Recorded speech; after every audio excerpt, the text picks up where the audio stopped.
আজই ডাউনলোড করুন আর এনজয় করুন আপনার পছন্দের শো।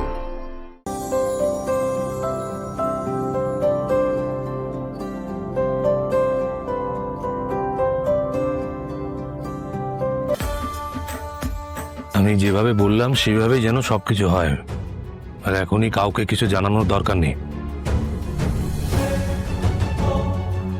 আরে কি ব্যাপার? হ্যাঁ, আজকে বিয়ের দিন, অন্যদিকে ব্যস্ত, এটা আবার কি হচ্ছে? হ্যাঁ, না না, আমি বলতে চাইছি যে মন দিয়ে বিয়েটা তো করতে হবে, বিয়েটার মন দিয়ে করতে হবে। নববধূ, অল্প বয়সী, তার উপরে আর আর কিছু না, মানে হ্যাঁ, আমার বিয়েটা করারই কথা ছিল, হ্যাঁ, সেখানেই মন দেওয়ার কথা। কিন্তু যে কাজগুলো তোর করার কথা সেগুলো তো তুই ঠিকভাবে করছিস না, তাই জন্য বাধ্য হলাম মাথা গোলাতে। কোনো কোনো সমস্যা হয়েছে? মানে কোথায় কি হয়েছে একটু বল, কি হয়েছে? Serious, it's serious. মানে একটা গন্ডগোল হচ্ছে, বড় গন্ডগোল হচ্ছে, আর সেটাকে যে করে হোক আমাকে আটকাতে হবে। মানে আমাকে একটু সবটা খুলে না বললে তো একটু বুঝতে অসুবিধা হচ্ছে আমার। আমার না অদ্ভুত লাগছে। কেন? তোকে বোঝাতে হবে, কিঙ্করকে বোঝাতে হবে তোর নাকি চোখ কান এড়িয়ে কোনো ঘটনা ঘটে না। এই ঘটনাটা ঘটছে কি করে? কি ঘটছে তা আমি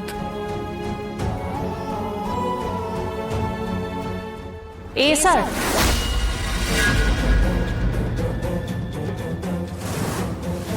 মীরা, কিছু বলবে? হ্যাঁ হ্যাঁ বলছিলাম তুমি একটু এই সন্ধ্যাবেলার কস্টিউমগুলো একবার ট্রায়াল দিয়ে নাও, কারণ যদি চেঞ্জেস হয় তাহলে আমি এখনই ফিটিংসে পাঠিয়ে দেবো। আমি ট্রায়াল দিয়ে দিচ্ছি, তুমি যখন চুজ করেছো ফিটিংস হয়ে যাবে। Thank you Meera, welcome. তুমি আমার বিয়ের জন্য এত কিছু করছো, thank you very very much.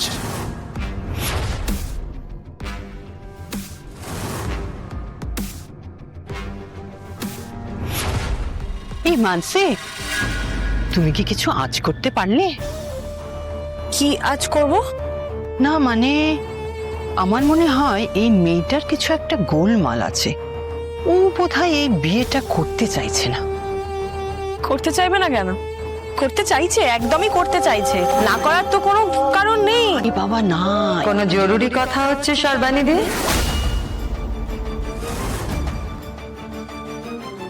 কি হলো? আন্টি কিছু একটা বলছিলেন, আপনি বলুন।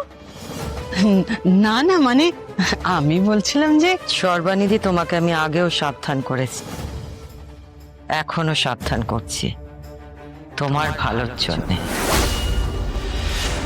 রাজলক্ষ্মী সিংহ রায় খারাপ হলে কতটা খারাপ হতে পারে তুমি জানো। নিজের লোককেও ছাড়ে না। শেষবারের মতো তোমাকে বললাম, আমাদের পরিবার নিয়ে কোনো রকম আলোচনা যেন আমার কানে না আসে। আমি একটু ওদিকটা গিয়ে দেখি। বিয়েতে মন দাও, এদিক ওদিক নয়, চল।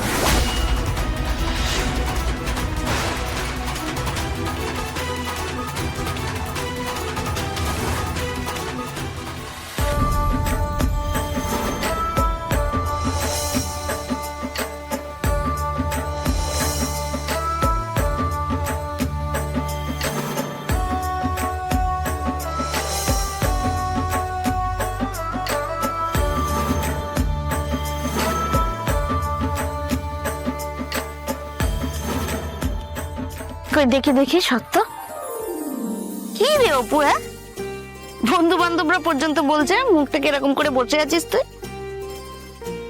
এরকম মুখ করে থাকিস না অপু, আজকে বিয়ের দিন, নতুন সংসার করতে যাচ্ছিস, ও বাড়িতে কত লোকজন বলতো। আরে ওদের নিয়েই তো সময় কেটে যাবে, মন খারাপ করার সময়ই পাবি না। ঠিকই, তখন দেখবি তুই আমাদের সাথে দেখা করবারই সময় পাচ্ছিস না, সারাদিন ধরে সংসার করবি। এরকম ভাবে বলছিস কেন রে রুম্পা?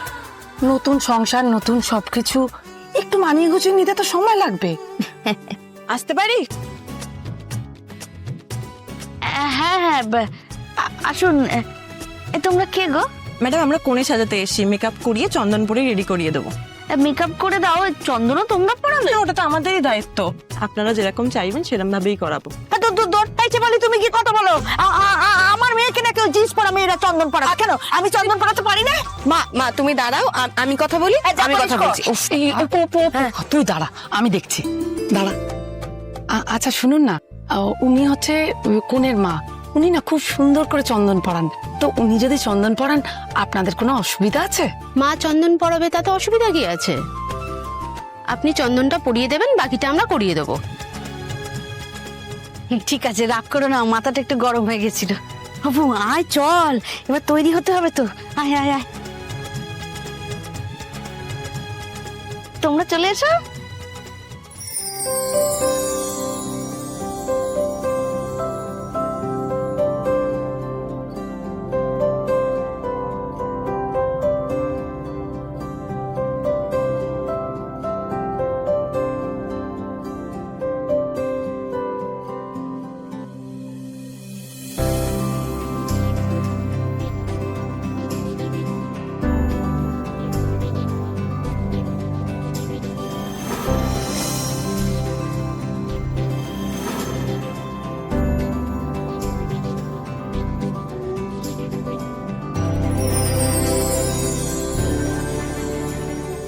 আপনাকে খুব সুন্দর লাগছে, শাড়িটাও খুব সুন্দর। এটা প্রিয় গোপাল বিষয়ের বেনারসি গো।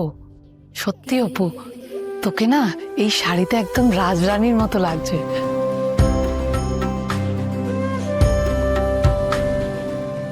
কি রে, দুটি পরে ফেললি? হ্যাঁ, টাইম তো হয়ে আসছে, কি করব? আরে, ঠিক করে হয়নি তো, মানে হয়নি ঠিক করে। জীবনে প্রথমবার তুই ধুতি বললি, তুই আমাকে জ্ঞান দিচ্ছিস? আরে জ্ঞান কি দেওয়া- কি ভুল করেছি? আরে হয়নি, আমার মনের মতো হয় না না, কি ভুলটা কি করেছি আমাকে বল না। আমি দেখছি, দাঁড়া, আমার মনের মতো হয়নি। এটাকে কুচিটাকে নিয়ে স্ট্রেট করে, কি হলো? খুশি হসনি না? ও, তুই একটা কাজের কথা বলেছিলিস, ওটা কিন্তু করে দিয়েছি, নো টেনশন। এই, যেটা জিজ্ঞেস করছি তার উত্তর দে। খুশি হসনি তাই না? তুই খুশি হলেই আমি খুশি, শঙ্কর খুশি হলেই কিঙ্কর খুশি, এছাড়া অন্য কোনো উপায় নেই কিঙ্করের। তোর জীবনের প্রত্যেকটা স্টেপে আমি ছিলাম, সেখানে তোর জয়, তোর বেদনা, দুঃখ, তোর আনন্দে, সব জায়গায় তোর খুশিতে আমি খুশি হয়েছি, তোর কষ্টে আমি কষ্ট পেয়েছি। এইটা থামার নয় রে। একটা সত্যি কথা বলবি? বল, তুই আমাকে কেয়ার করিস তো? ভালোবাসিস? কতটা বলে বোঝাতে? না, আমি এটা জিজ্ঞেস করছি না, নিজের থেকেও বেশি ভালোবাসিস আমি জানি। আর ঠিক আছে ঠিক আছে, কিন্তু বক্তব্যটা কি? আজকের পর থেকে ঠিক আমাকে যতটা তুই ভালোবাসিস, আমাকে যেভাবে তুই এতদিন আগলে রেখেছিস, অপর্ণাকেও রাখিস। কিঙ্কর, তুই খুব ভালো করে জানিস ওর কিছু হয়ে গেলে আমি ঠিক থাকতে পারবো না। আমি নিজেকে আষ্টে পৃষ্ঠে জড়িয়ে ফেলেছি রে। আগলে রাখতে পারবি তো? পারবো। Thank you.